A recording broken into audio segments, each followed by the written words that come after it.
నేను మీ doctor చిన్నమై లంజిరెడ్డిని graduates సమస్యల పరిష్కారానికి మీ గొంతుకనే వస్తున్నాను. మీ మద్దతు నాకు అందించి నా అభ్యర్థిత్వాన్ని బలపరిచి మొదటి ప్రాధాన్యత ఓటు వేసి గెలిపించాలని ప్రార్థిస్తున్నాను. భారత్ మాతాకి జై. Hi, welcome to YOYO TV. Telangana politics లో మాజీ సీఎం కేసీఆర్ అంటే ఓ బ్రాండ్. ఆయన మాటలతోనే మంటలు పుట్టించగలుగుతారు. తెలంగాణ ఉద్యమానికి ఇవే ఆయనకు ఫ్యూయల్. ఎప్పటికైనా ఆయనకు కౌంటర్ ఇచ్చేవారు వస్తారా అన్న సందేహాలు ఉండేవి. రేవంత్ రెడ్డి రాకపోతే చాలామంది కేసీఆర్కు ధీటనే లీడర్ లేరని అనుకున్నారు. ఇప్పుడు ఆయన మరింత రాడుదేలుతున్నారు.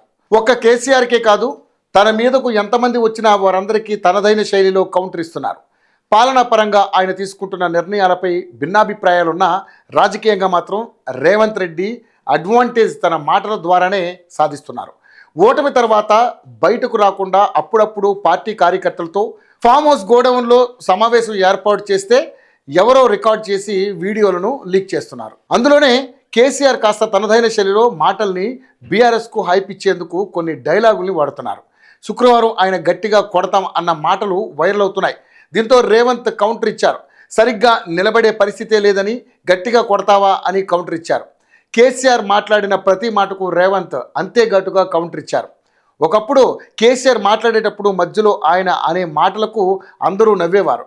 ఇప్పుడు రేవంత్ ఇస్తున్న కౌంటర్లకు నవ్వుతున్నారు. ఒక కేసీఆర్కు కాదు, బండి సంజయ్ కూడా రేవంత్ రెడ్డి ఇచ్చిన కౌంటర్ పొలిటికల్ సర్కిల్స్లో హాట్ టాపిక్ అయింది. గద్రపై బండి సంజయ్ చేసిన వ్యాఖ్యలు హాట్ టాపిక్ అయ్యాయి.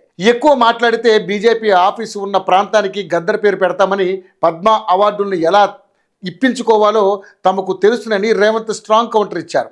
మామూలుగా ఎదురు విమర్శలు చేయడం కాదు, వారికి గుక్క తిప్పుకోలేని కౌంటర్ ఇవ్వడంలో రేవంత్ తనదైన దూకుడు ప్రదర్శిస్తారు. పాలనా విషయంలో రేవంత్పై భిన్నాభిప్రాయాలు ఉండొచ్చు. ఆర్థికంగా సవాళ్లు ఎదుర్కొంటూ ఎన్నికల హామీలను నెరవేర్చుకోవాల్సిన పరిస్థితుల్లో ఆయన తీవ్ర ఒత్తిడికి గురవుతున్నారు. అయినా రాజకీయంగా మాత్రం ఆ ఒత్తిడి కనిపించనీయడం లేదు.